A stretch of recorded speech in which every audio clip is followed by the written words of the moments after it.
However, back at Paris Island. I always hated to admit this, but I had a wonderful time as a U.S. Marine recruit. I was embarrassed to show that side of me when others were around, and they were always bitching about how hard they had it. It was the most exhilarating time of my life. I belonged to something bigger than me. I was held accountable by respected authority. Everything had consequences. Everything. A casual glance at the wrong time while standing at attention will get you knocked flat on your ass.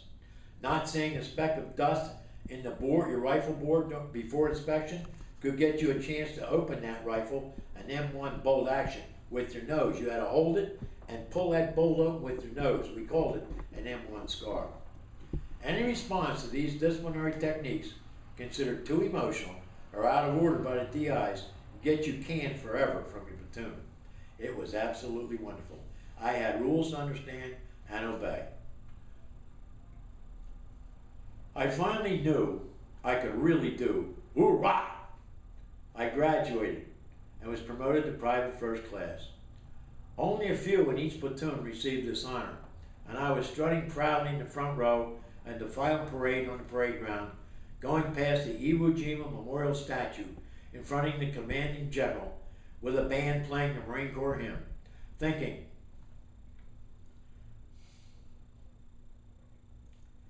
I was officially a United States Marine, like Uncle Bill, Uncle John, and my favorite Mannery paperboy, Uncle Ray. There is no other feeling like it. I can tell you right now, there's no high like that pride, and I never had it again in my entire life, and I actually really mean that. I served 1 year as an infantry company platoon gun squad leader in the 2nd Marine Division, Dog Company 222. My official address was Camp Lejeune, FPO. We went by troop ship, the USS Latimer, to the Mediterranean to practice amphibious landings as an expeditionary force in coordination with NATO forces from all over Europe. It was fun, and it was dangerous, but it wasn't as dangerous as real war. It was only practice war games, but we loved it. When we returned, everybody wanted immediate leave. I volunteered to stay behind. I had a great month, all alone in the squad bay. I got to know the NCOs, all the sergeants, as real people. I thrived as a Marine. I was going to be a lifer. I extended my contract for 3 years, which was originally signed, 1 more year, and I was promised a transfer to the Philadelphia Naval Yard Ammunition Depot as a Marine Guard, walking guard post 4 hours on, 8 hours off. At first it was exciting to be back in Philly. I loved the social life. It was a very boring on the base doing the grunt work, but the facilities were terrific, and the food and the liberty was outstanding. Something about barracks life always suited me. I loved the guys, I loved the stories, I loved the food, I loved the horseplay, I loved the drinking, I loved the chicken shit inspections. Hell, I loved it all. I think I was there about a year. One day, written orders came through specifically for Corporal Thomas L. Little to report to Paris Island, South Carolina, to the United States Marine Corps Drill Instructor School. I thought I was being called into Marine Corps heaven.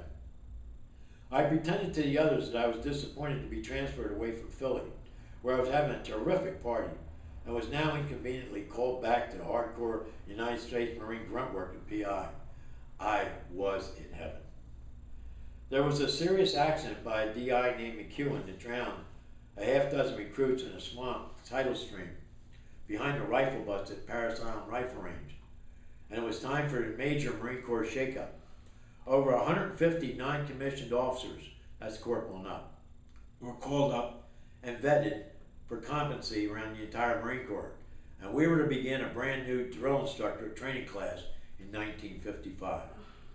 DI school was much tougher than boot camp. Only 52 of us completed it after 13 weeks of intensive DI training. We were the first DI school graduating class to be issued the newly authorized Smoky Bear campaign hats that are so well known today. As we affectionately called them Smoky Bear hats. There was no man on the face of this earth prouder than this U.S. Marine was, as I was awarded my brand new Smoky Bear campaign hat by a real live general during a Friday ceremonial parade. I teared up as I marched past and glanced up at the Iwo Jima Memorial. thinking about Uncle Ray. Damn, I was a proud young man. I was handpicked by a United States Marine General to help paint Marines. I served as a DI in 3 consecutive recruit platoons during my DI tour. Eventually, my cousin Al, who grew up across the street from me in Mount Airy, enlisted and came down to PI, as well as my brother Jimmy. Both of them came for training as Royal Marine recruits. I visited both of them a couple times, but kept my distance, because I knew from experience that DIs would pick up on it and start making, if I made a fuss over him, he was going to make a fuss on him. Al understood, but Jimmy always resented it. He eventually busted out of PI as a social problem. His temper was absolutely awful, and he could not stop fighting in the barracks. He was sent back to Mount Airy to the sweet shop to pout, while Al was sent over to a place with the 2nd Marine Division to quell a Mideast trouble spot called Lebanon. And that's it until the next chapter, which is chapter 5, about my Father, who art in heaven.